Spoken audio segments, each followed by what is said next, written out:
Senhoras, senhores, presentes nesse auditório, amigos que acompanham as transmissões da rádio Ismael.net,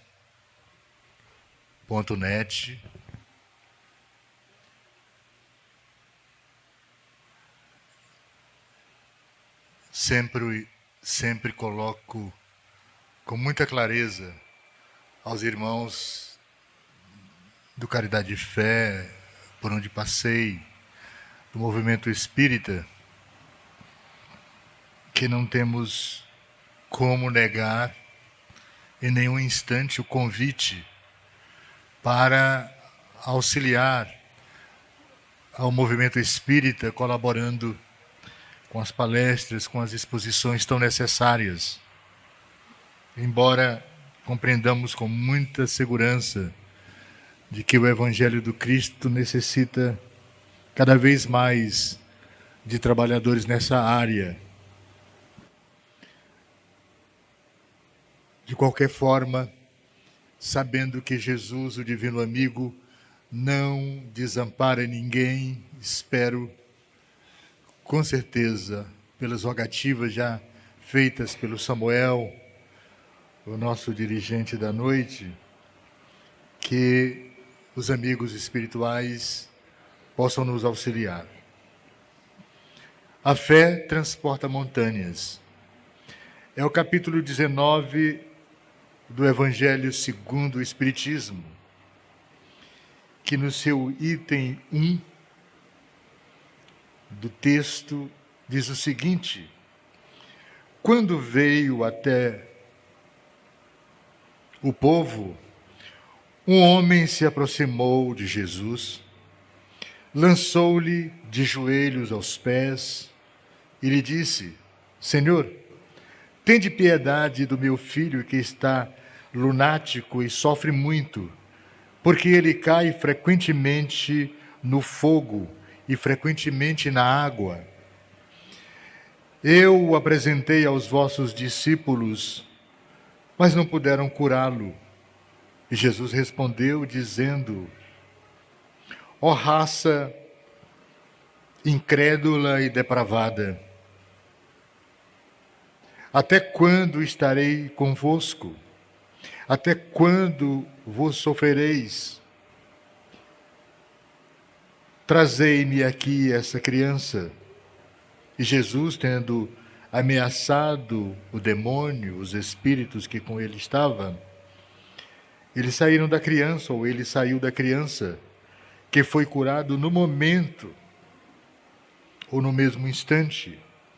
Então os discípulos vieram ao encontro de Jesus, em particular, e lhe disseram: por que não podemos nós, outros, expulsar esse demônio? Jesus lhe respondeu: é por causa da vossa incredulidade. Porque eu vou-lhe digo em verdade, se tivesseis fé como um grão de mostarda, diríeis a esta montanha: transporta-te daqui para ali, e ela se transportaria, e nada vos seria impossível.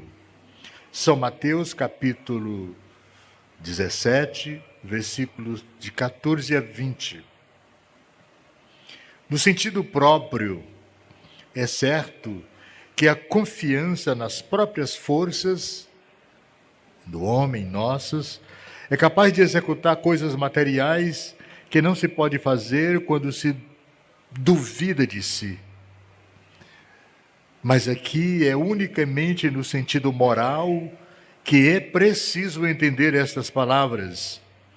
As montanhas que a fé transporta são as dificuldades, as resistências, a má vontade, numa palavra, que se encontra entre os homens, mesmo quando se trata das melhores coisas, os preconceitos da rotina, o interesse material, o egoísmo, a cegueira do fanatismo, as paixões orgulhosas são outras tantas montanhas que barram o caminho de todo aquele que trabalha pelo progresso da humanidade. A fé robusta dá a perseverança, a energia e os recursos que fazem vencer os obstáculos, nas pequenas como nas grandes coisas. A que é vacilante, da incerteza à hesitação de que se aproveitam aqueles que se quer combater.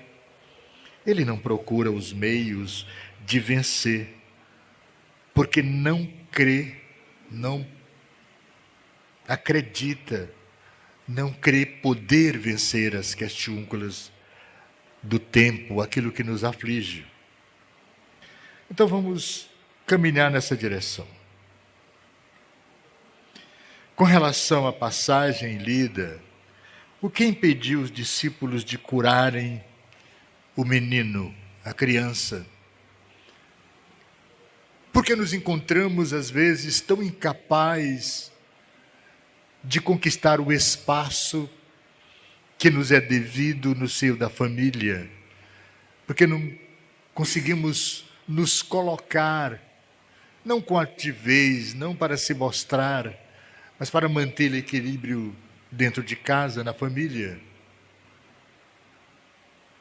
Por que será que as dificuldades que são colocadas e impostas no caminhar do tempo a todos nós, que estamos presentes nesse instante no corpo físico, nas mais diferentes labutas e frentes de trabalho do homem sobre o planeta, nas ciências, nas questões da educação, da cultura, das conquistas sociais, o que nos impede de ter fé e de modificar o status quo, às vezes, de desordem, de atraso? Por que ao longo dos milênios, pelo menos 2 que já atravessamos, depois dos ensinamentos do Cristo, o homem ainda não conseguiu libertar-se dos entraves, da sua própria incúria, das suas próprias mesquinhez? Por que o homem ficou esperando as decisões dos outros? Ou por que a fé passou a ser apenas uma outorga de poder? Por que a gente sempre, em vez de buscar a Deus, sempre correu à busca de um exame muito pessoal, no confessionário, na poltrona da igreja, dos templos, das sinagogas? E por que esses ensinamentos ainda estão acanhados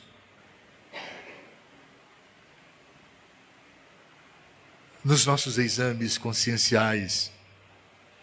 É importante que a gente busque essas questões para verificar que grande parte do atraso no conhecimento das colocações do Cristo e da falta da nossa fé nas conquistas que precisamos ter, acreditar naquilo que queremos, persistir na busca incessante de nos modificar na direção dos ensinamentos do Cristo.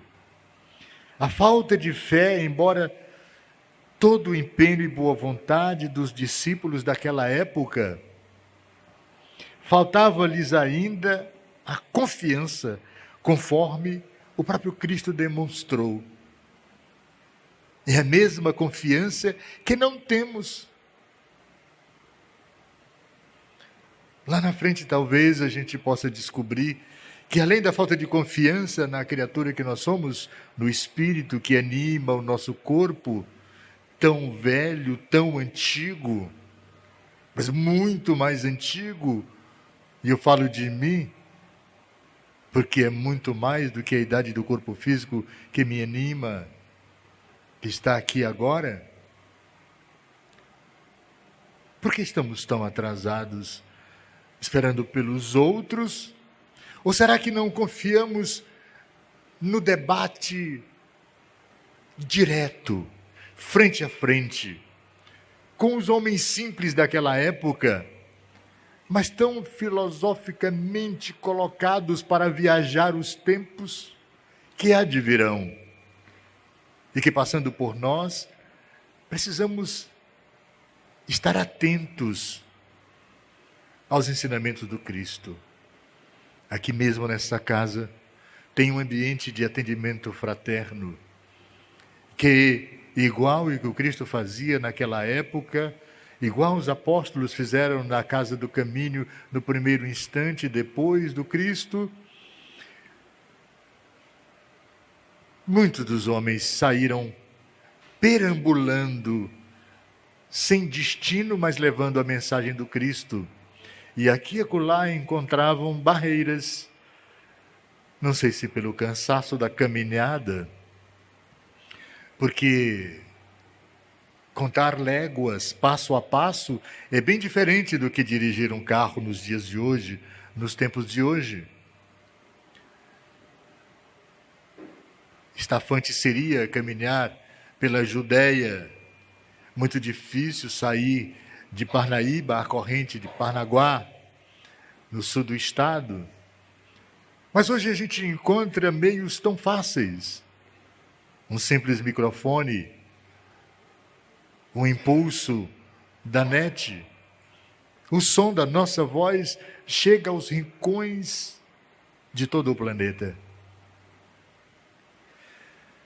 Mas na pressa do tempo, mesmo estamos falando da incúria e de algo que eu queria chamar logo mais, mas pode ser agora da preguiça, do incômodo da nossa movimentação na busca do conhecimento, do saber, mas acima de tudo, no emprego daquilo que aprendemos. Há pouco mais de 2000 anos, o Cristo esteve aqui e nos envia um Consolador. Já naquela época, ele quebra a lápide dos túmulos, dizendo e provando que a vida continua. Ele mostrou por si. Depois do holocausto, na cruz, da morte do corpo físico, 3 dias depois, o grande templo do seu organismo físico foi substituído por um corpo fluídico. Nós o vimos. E o Evangelho prova isso. Mesmo assim, ainda choramos quando os nossos irmãos e filhos nos deixam na direção do tempo, deixando o corpo físico plantado num cemitério, num campo santo, como dizem. E falta-nos a fé de compreender que na exposição do corpo, dentro daquele caixão, restos mortais que apodrecerão logo em seguida, são benditos, porque nos serviram. Mas deveremos acreditar e confiar de que o Espírito que animou aquele corpo doente está vivo.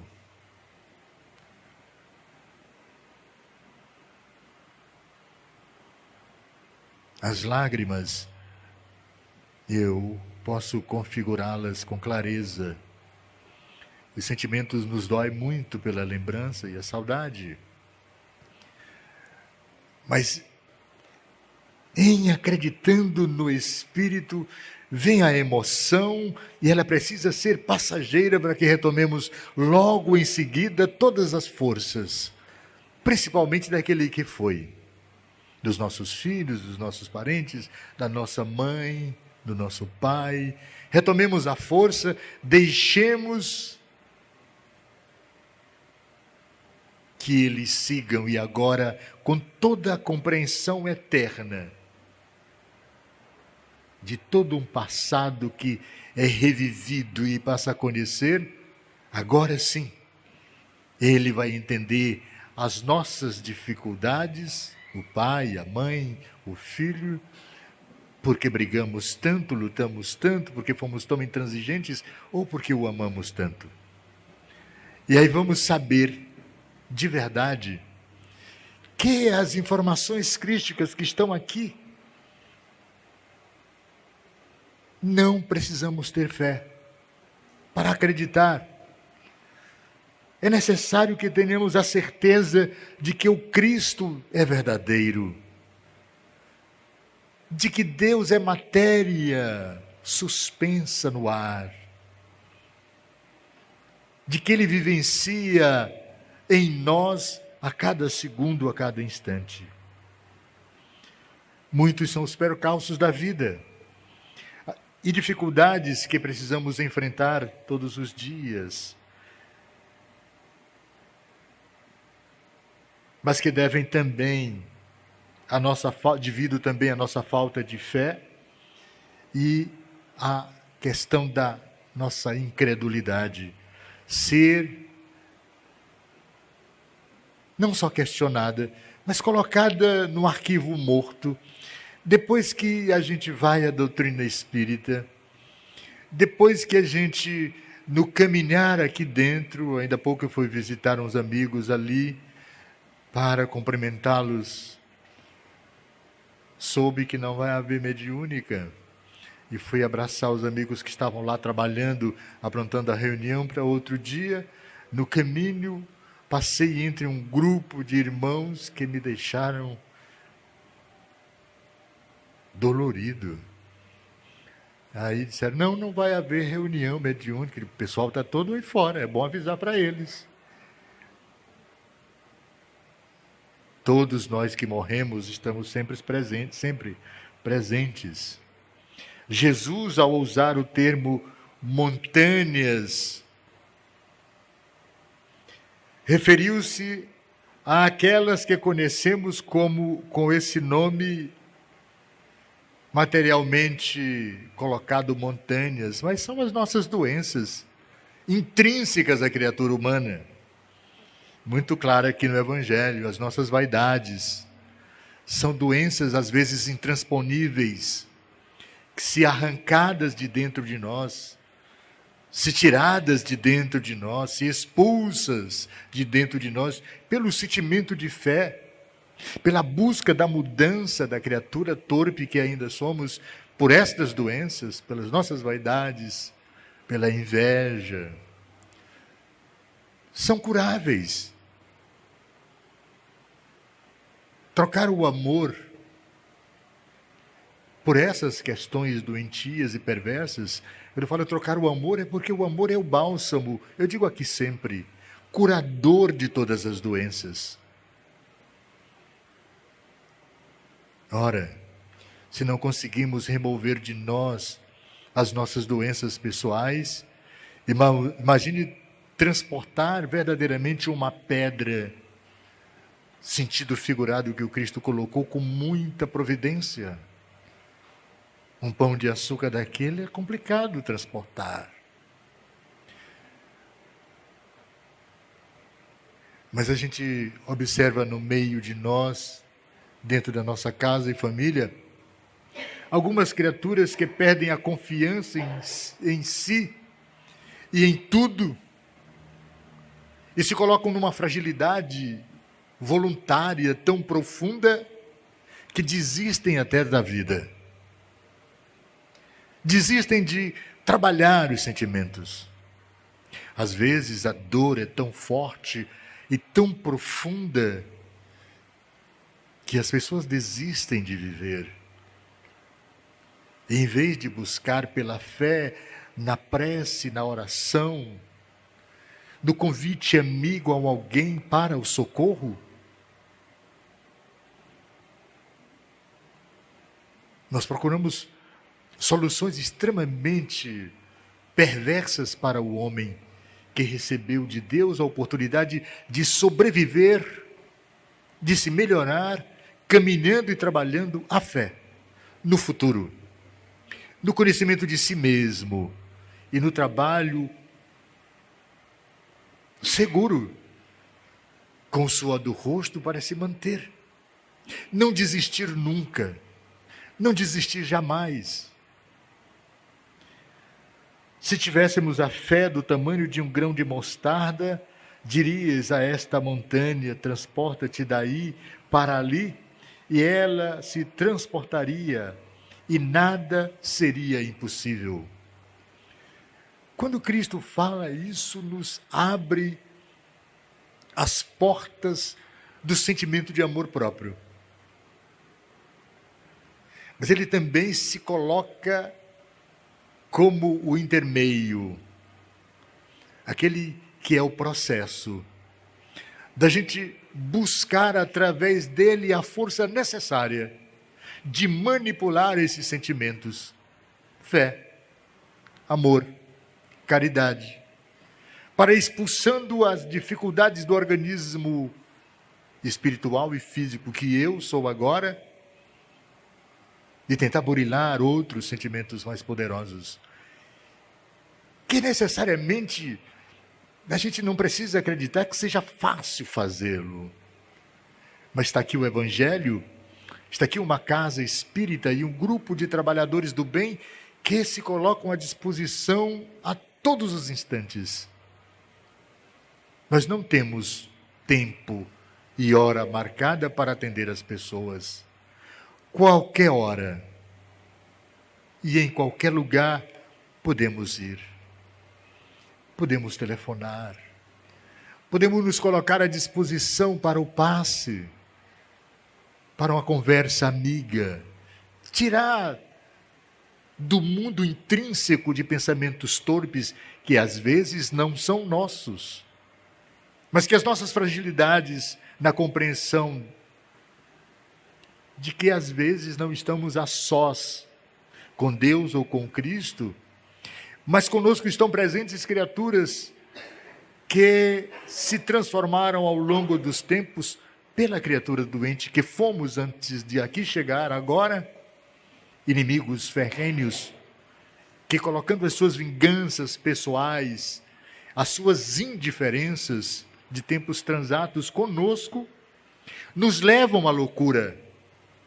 E é trabalhando esta obsessiva mente doentia e perversa, se aproxima de tal forma que as dores que eles sentem, que as angústias que eles têm, que as invejas que eles têm, o mal que eles acham poder praticar para se vingar das nossas torpezas do passado, nos envolvem de tal maneira que nos trancafiamos nos quartos, na nossa casa, no nosso eu pessoal.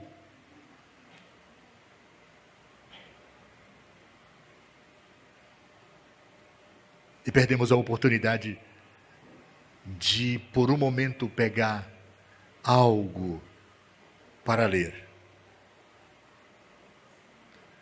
Sempre nessas horas, de preferência, o Evangelho, a Bíblia, alguma coisa que te conte algo que te faça crescer os sentimentos, que te valorize os sentimentos.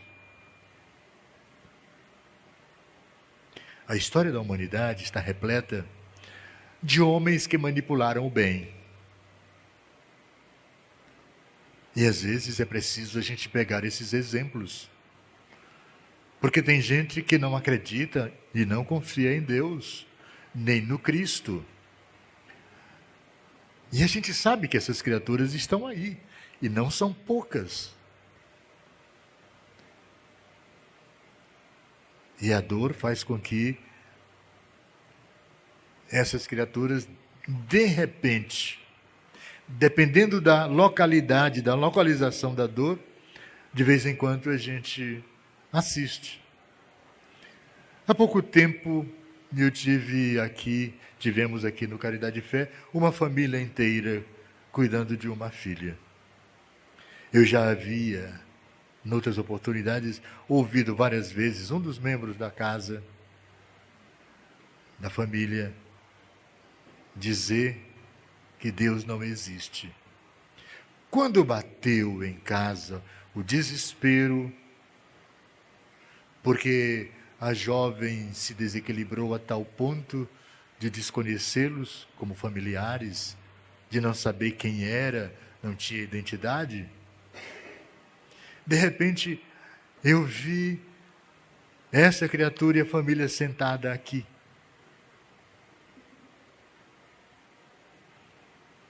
E aí a gente ganha confiança.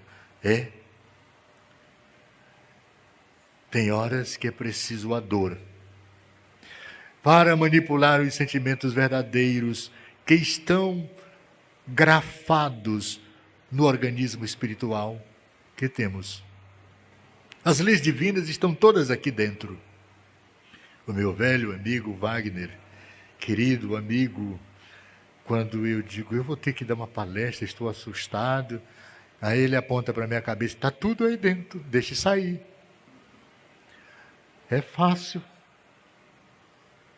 É muito fácil. E às vezes eu recorro para ele mesmo, não me deixe só. Ele diz, Jesus está com você. Então, quando eu vejo que aqueles tão incrédulos rendem-se ao sofrimento e correm até aqui, valeu a pena o mestre se colocar naquela posição. E antes de partir, ele apontou para ele pedindo, relaxa aí, pai. Eles estão muito doidos, mas eles são gente boa. Vamos perdoar. Ainda não somos. Mas se a gente prestar atenção naquilo que já fizemos ao longo dos milênios por aqui, e já modificamos muito. Jesus já nos deu a coragem clara, insofismável de que a fé remove não só montanhas, mas faz com que enfrentemos o medo. O fato de estarmos reunidos nesta casa aqui hoje é uma dessas vitórias. Essa semana nós estávamos o tempo todo conversando sobre isso e preparando uma festa para 60 anos desta casa. No momento de dor, tivemos que transferir a comemoração para que pudéssemos contar como uma mulher simples, comum da sociedade, para cuidar dos seus rebentos, da sua família, pôde transformar isso numa força viva. E não só ajudar os seus filhos, mas todos aqueles que aqui adentram, igual a mim, buscando socorro divino. Fé. Não sei se todos estão curados, porque a cura é um processo. E esse processo se dá quando grande parte do esforço para que aquilo nos cure, possamos empregar na cura dos outros que nos procuram. Então nós também estamos dentro desse processo. Se já melhoramos as dores que sentíamos, é porque está valendo a pena. Se tivéssemos a fé do tamanho de um grão de mostarda, diríeis a esta montanha, transporta-te daí para ali, e ela se transportaria. E nada seria impossível para ninguém. Estamos aqui buscando perseverar nessa direção, para trabalhar o sentido do amor ao Cristo e às verdades que Ele nos traz e nos trouxe e coloca vivamente diante de nós.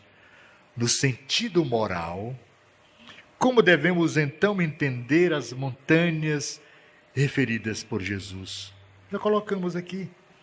São as dificuldades, são as resistências, a má vontade, o interesse material, o egoísmo, a cegueira, o fanatismo, o orgulho, as ideias pré-concebidas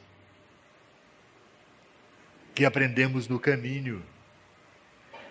Nos juntamos a pessoas, a grupos sociais incríveis, desde o berço familiar, depois vem a escola, no grupinho infantil, depois juvenil, o grupo da esquina, da bola de meia, isso no meu tempo.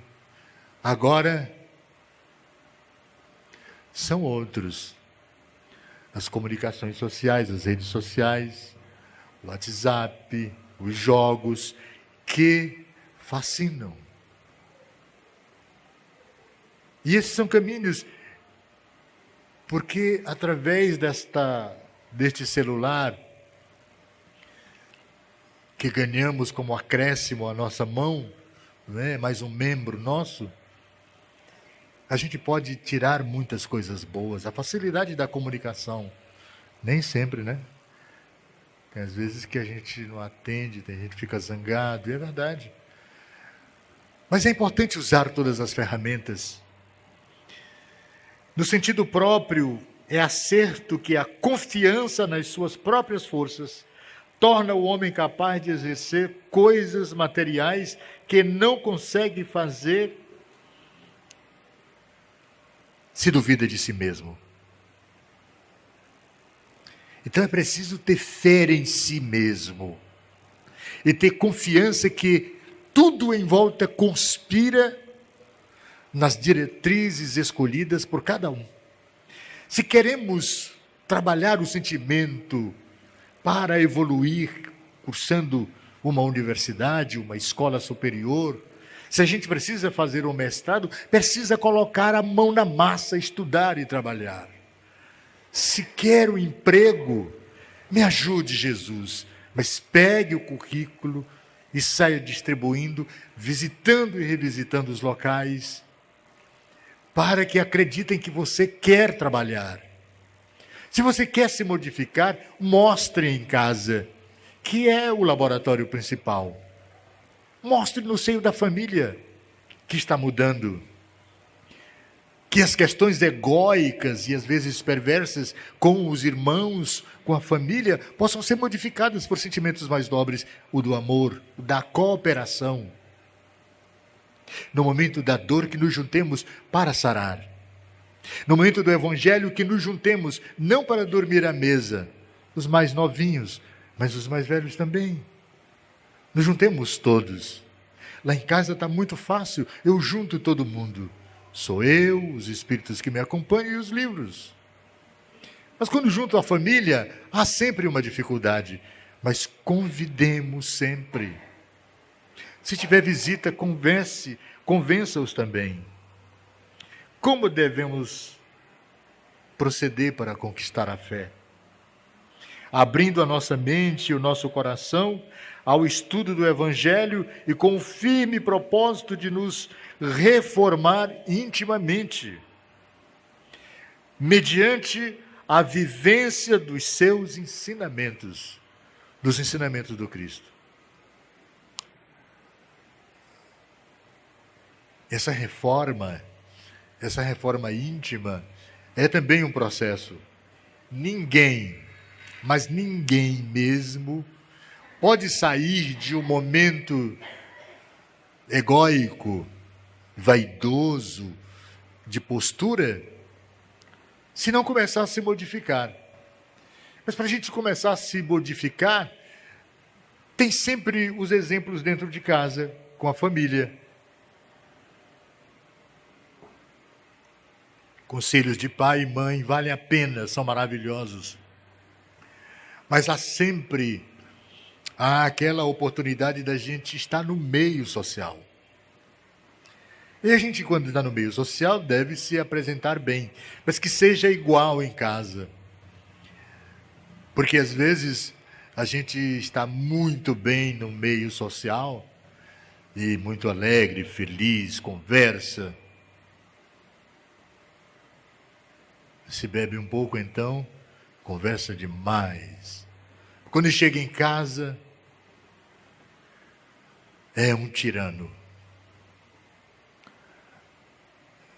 Todo mundo, cada um corre para os seus quartos. Estava numa conversa frívola na mesa, na hora da merenda, do almoço. Papai chegou, corre todo mundo com o prato na mão e se escondem.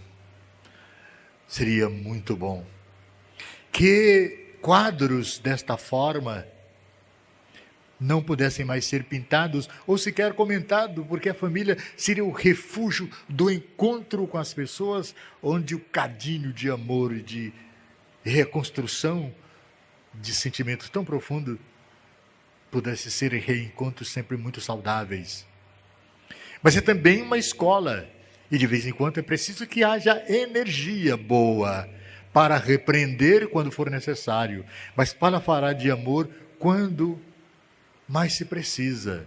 Elogiar também é bom. Que bom que o boletim veio todo azul. Qual é seu time, meu filho? Ah, é tal. Por quê? Sua caderneta só tem preto e vermelho. Brincadeira com o time. Mas é por aí. Fazer a brincadeira e trazer para o estudo. Amanhã nós vamos fazer uma brincadeira com você. E o que é, papai? Vamos estudar juntos. Você me mostra a sua lição e a gente discute. Colocar-se à disposição do trabalho, de poder ajudar. E aí, nas discussões que me parecem pertinentes de reforma do ambiente, é sempre saber aonde foi, onde estava, porque foi, porque voltou tarde, conversar, dizer, não só prestar conta, mas dizer, foi um encontro legal. Tivemos no centro espírita, na cantina, namorei um pouco, comemos um pouquinho, fui deixar lá em casa, estou de volta, tudo bem. Porque as preocupações de hoje são tão diferentes desse conceito polido. São muitos os pais que nesse instante não sabem onde estão os seus filhos, não sabem onde estão os seus netos, não sabem o que fazem, se comeram ontem e hoje.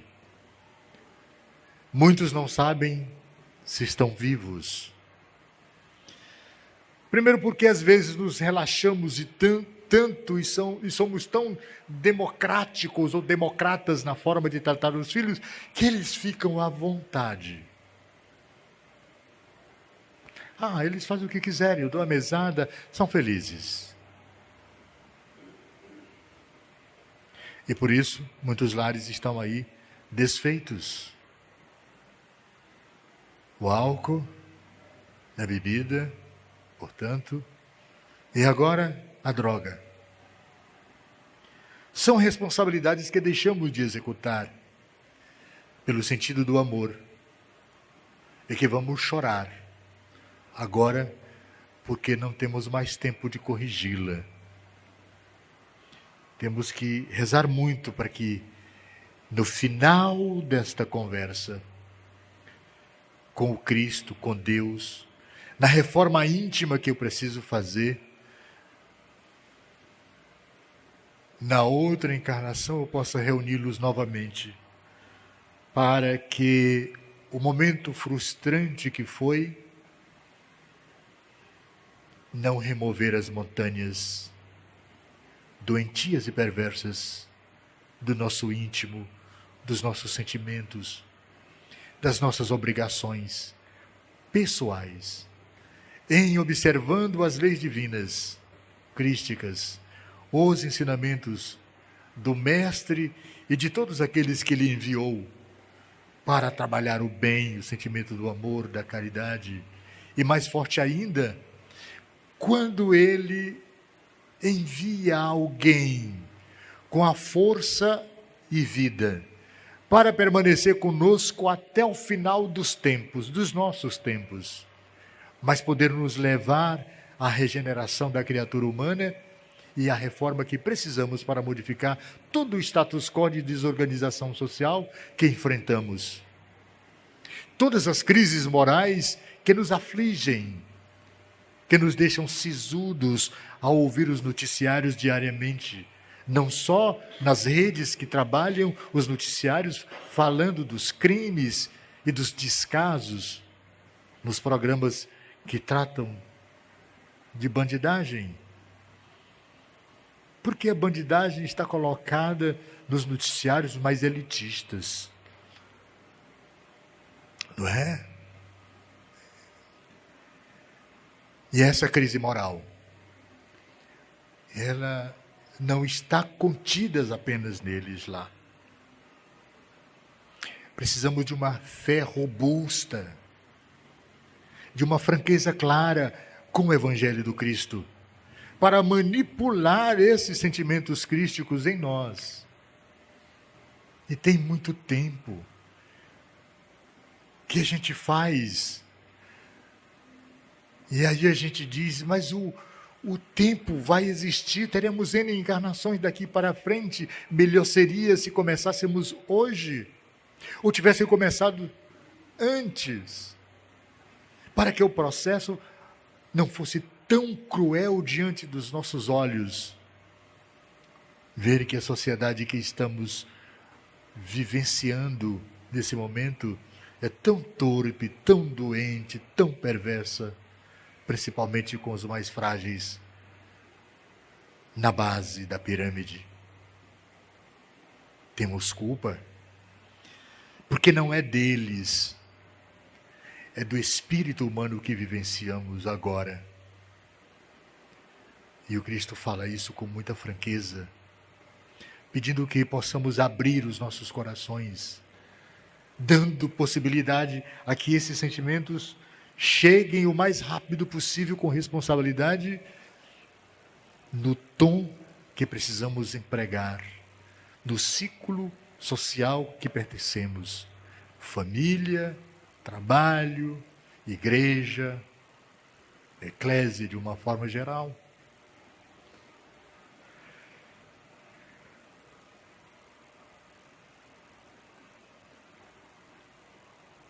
A fé robusta dá a perseverança, a energia e os recursos que fazem se vençam os obstáculos, assim nas pequenas coisas, que nas grandes coisas. Falamos principalmente de nós mesmos, da criatura que nós somos.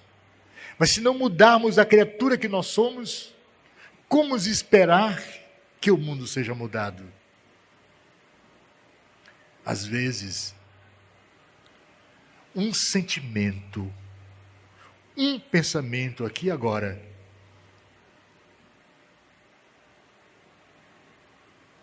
daqui a 1 milhão de anos, se esse sentimento for torpe, se for doentio, se for perverso, uma ação que assim seja, modificará muita coisa. Imagina a sutileza do universo. Conversava e me lembrei aqui agora, nesse instante, com um amigo, de como tudo é muito sutil em volta de nós. A vida, o ambiente. E falávamos do efeito borboleta, de como ela voa, que a gente pode perceber as asas. E aquele movimento das asas da borboleta modifica o ambiente daqui a milhões de anos. Se o efeito borboleta pode fazer isso, imagine aquilo que eu acabei antes de falar, da borboleta, os sentimentos torpes que ainda temos. Os sentimentos que não podemos ainda dar àqueles que precisamos amar dentro de casa, como filhos e parentes. Imagine como está impregnado essa psicosfera que habitamos. Numa outra informação quase que científica, os nossos sentimentos às vezes são tão torpes que precisamos que a natureza e esses sentimentos, esses pensamentos sobem como energia para o alto. E na ionosfera, elas formam plataformas, nuvens de sentimentos torpes, enegrecidos. E que para destruí-los, é preciso que a energia positiva do alto e a negativa que está aqui na Terra possa fazer explodir raios de bilhões de megahertz de energia para dissipar essas nuvens. E imagine os senhores, a ciência comprova que eles caem principalmente em lugares híbridos, para poder adubá-los. Então, em forma de adubo, eles caem. E todos nós sabemos os melhores adubos o que são. São os nossos sentimentos, pensamentos. Jesus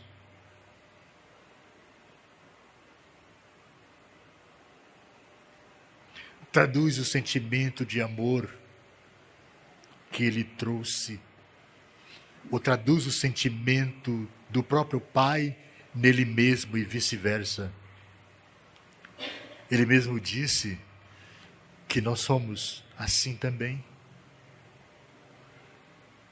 E o Pai tem a mesma confiança em cada um de nós. Não há uma só criatura que esteja vivenciando a experiência do corpo físico e ou espiritual neste orbe, e não são poucos que necessitam ouvir: vinde todos vós, buscai a compreensão do amor do Cristo e do Pai. Façamos as reflexões necessárias, mas é preciso que este momento de reflexão possa ser dentro de um parâmetro de segurança, de que o Pai escuta, de que tudo nos escuta, de que tudo nos promove. E quando falarmos profundamente, sinceramente de amor, pode ter certeza que os momentos logo após esses sentimentos, estes pensamentos, estas rogativas, estas preces, não podem ser diferentes do que sentimentos de paz. A mesma paz que o Cristo pede para cada um de nós a todos os instantes. Que ela permaneça entre nós agora e sempre. Que assim seja.